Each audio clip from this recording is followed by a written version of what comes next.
tuulama maaltu jira torbaan kana yoo jenne waggaa lama sadii dura wallaggaa maaltu ture jennee fudhachuu qabna. Dhaggeeffadha. Walloo maaltu ture jennee fudhachuu qabna. Quba qabaadha. Gujii maaltu ture jennee fudhachuu qabna. Quba qabaadha. Arra tuulama keessa maaltu jira kanarratti ilaalchaa fi yaada bal'aadhaan wal jijjiirrachuu qabna. Wajjin wal mari'atuu qabna. Walirraa dhaggeeffatuu qabna jechuudha. Tokkummaadhaan irratti duuluu qabna jechuudha. Isinii galee wallahi dhaggeeffadha. Ilmaan Oromoo dhugaa jirtu yoo walii himne dhugaan jirtu wanni arra tuulamatti deemaa jiru kuni kalee miti kan nu eegale dheengaddaa miti kan nu eegale gaafa wallaggaa irratti ifaa dhaamsan gaafa wallaggaa irratti niitoorkii muran gaafa wallaggaa irratti mana guban gaafa wallaggaa qabeenya isaaniirraa saamanii alatti karaa irratti gayyaasan gaafa san akka Oromiyaa guutuu wanni kuni wal geehuuf murteeffate sirni finxaaleeyyiin OPDOdha kan amma biyya tana facaasee diigee nyaatee qoqoree waadamni itti fufaa gabrummaan itti fufaa jechuudha bar laal dhaggeeffadha qaaleensi itti fufa jechuun qaaleensi itti fufa dirmannaa baafadhaa jechuun san gabrummaan keessan itti fufa amma mala dhawadhaa jechuudha quba qabaadha kan dubbate Shamallis afaan boqqolloo kan dubbatu sani dhimma gabrummaan itti fufa jechuu isin ibsee ture dhaggeeffadha tuulama keessa maaltu jira tuulama eenyutu nyaachaa jira ummata tuulama irratti maaltu amma deemaa jira laal cabalafee kan wallaggaa eegaleetu arra tuulama dhufe kan arra tuulama dhufe kuni boruus afran qalloo deema iftaan arsii deema iftaan taan immoo baalee deema iftaan taan immoo jimmaa deema kan arra tuulama dhufe jechuudha tuulama nu godhee galan jechuun akkana dhagaa nu gubbaa kaayan jechuudha. Quba qabaadha. Kanarratti maaltu furmaata jennee yoo kan wal gaafannu taate quba qabaadha. Ani haasawa hanqana qofa jeetiin deema. Kanarratti furmaanni kan du'e jaarsaa jaartii walirratti ajjeesanii ilmaan hiyyoomsan jechuun furmaataa miti. Qawwee hidhadhu birrii baasii akka diina kan keessa dhawu diina kan kee dhawi haluu baafadhuun siin jechuu deemaan. Ani booyi siin jechuun hin deemu.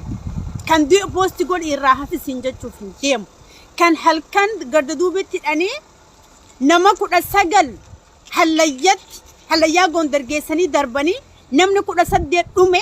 namni tokko irraa hafe boru seenaa haasooyta je'ee poosti godhee biraa deemsiin jechuudhaaf hin dhufu. Kan sidhee dhawi kasi ajjeesi kasi sharxate sharxadhuuf gaafa ilmi kee du'e gaafa obboleessi kee du'e gaafa obboleettiin kee duute gaafa qabeenyi kee saamame gaafa ati harka gadda duubetti hidhamte obboleessi kan kee ka'ee hidhatee lolee haluu san sii baasuuf qopheessuu qaba. Imimmaan haluu namaaf hin deebisu. Poostiin feesbuukaa haluu siif hin baaftu. Quba qabaadhaa Oromoo kan nu cabsaa jiru kana nuti haga afaaniin dubbannu hojiin argamuu dhabuu keenyaaf diina mataa irratti nu baasaa jira jechuudha. Dhaggeeffadhaa arra yoo obboleessa keenya kan katiinaa harkatti qabatee ilma dhiiraa akkasii imimmaan bakka 10 roobsaa arra meediyaa irra olii gad oofu jirru sani kan du'arraa nam 18 irraa rabbii lubbuu isaa hambise suni arra yoo miira keessa xiiqii keessa nu galchee jechuudha nuti lolaa fi afaan qawweetti hin deebi'in dhuguma saba onnee hin qabne saba kaayyoo hin qabne saba diina saafirraa hin kolanne ta'uu keenya mirkaneessa. Quba qabaadha. Wanni diinni nu tuffateen isinitti himu boonyee guyyaa 2-3 yeroo nuti usne akka harreetti dhufee gannu kaaya. Arraas feesbuukaan boonnee miidiyaan dubbannee televiziyoonaan haasofnee biraa galla. Oromoon kutaa 11 yoo afaan qawweetti deebitee hidhattee diinasii kan manasii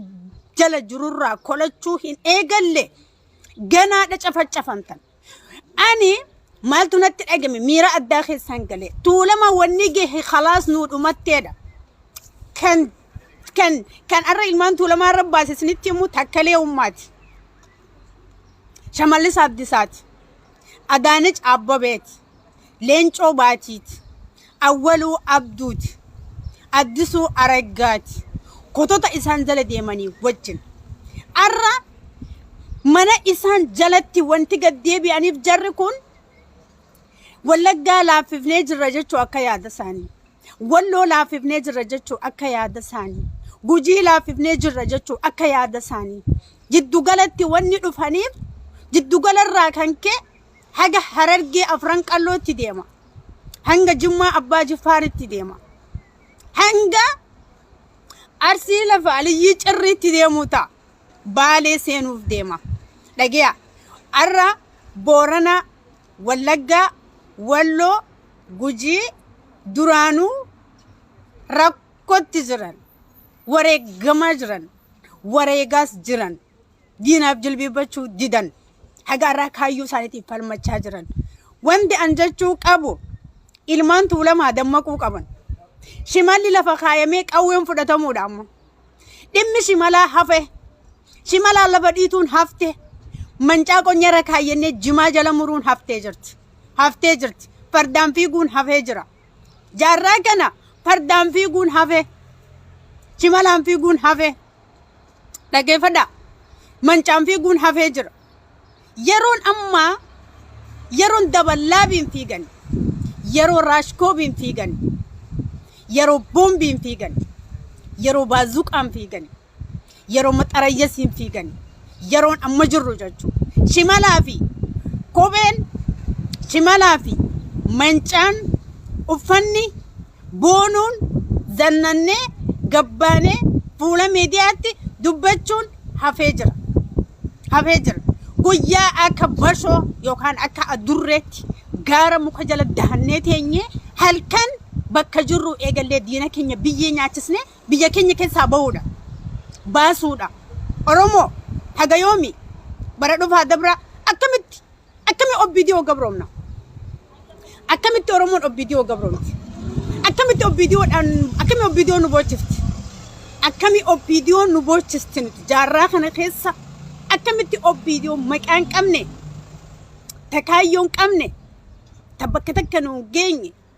tan kabajaa hin qabne akkamitti saba guddaa kana bochisti akkamitti saba gootaa akkanaaf keessaa qabu bochisti akkamitti arra obbidiyoon imimmaa nu bochisti akkamitti obbidiyoon taftaan irratti jijjiirratti Oromoo hay safuudha Shimallis Abdiisaa poosti godhuu jechuun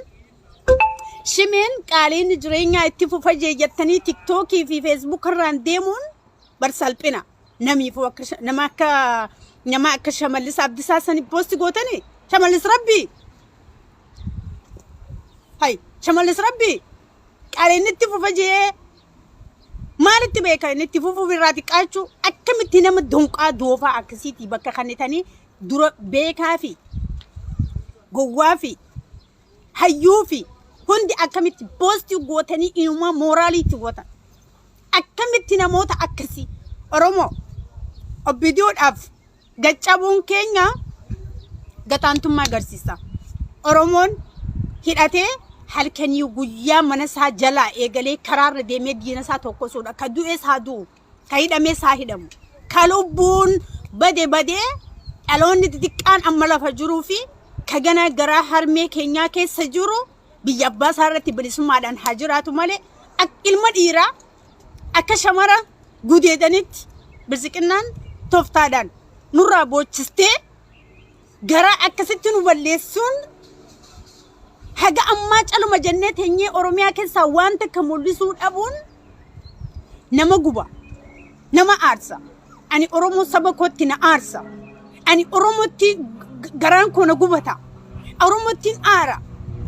wallahi waan hin dubbadhu wallaala haga yoomiin numa boonyee usnaadhaan ka'u gaafin haga yoomii gooma poosti goonee usnaadhaan kan koo gaafin haga yoomiiti hanga yoomii booyoo wal afeerra ay maalolatti waliin afeerra nuti maaliif tagaayota keenya cinaa dhaabbachuutti waliin afeerra nuti maaliif akka falmannee galma geenyutti waliin afeerra nuti maaliif qabsaa'ota keenya loltuu keenya bira dhaabbachuu irratti waliin afeerra nuti maaliif hayyoota keenya gara qabsootti kakaasuu irratti waliin afeerra nuti ustan jennee maaliif hayyoota keenya hin qeeqne nuti hayyoonni keenya ka biyya keessa jiru qeeqamuun taan warri akka Jawaar Mahmud warri akka Baqqalaa Garbaa warri akka Jaal Daawud Ibsaa qeeqamuun taan yeroo ammaa afaan bineensaa jiran isaan afaan bineensaa jiran aarsaa barbaachisuus kafalanii jiran wanti isaan biratti hafeen jirtu hayyoota Profesaroota, doktoroota warra amma biyya alaa keessa jiru kanatti yoo qeeqne isaanii ka qeequu dandeenyu. Kan kanarraa hafe loltuu bilisummaa Oromoo bira dhaabbachuudha. Kiishaanis yaadaanis aktiivistummaanis kana yoon taane amadaa gadaan booyinaa waa poostiin godinaa ilmaan daa'ima abbaa fi haadha gubbatti ajjeesanii ijoollee daa'ima san jiruun hiyyoomsan. Ilma dhiiraa akkan dhalaata dubrummaa raafatanii gudeedaniitti nama meeqa biraa ajjeesanii halayyatti kan haran kan lubbuu isaa rabbiin hambise Facebook irraan hin deddeemina. Poostiin godinaa Facebookaan poosti godhuu malee gurbaa sanuu gaafatanii jirattanii maalirra akka inni jiru eessa akka inni jiru maalirra amma akkamitti akka jireenyi isaa jiru gaafatanii gurbaa san as baastanii qorattanii jirtanii maalirra jira inni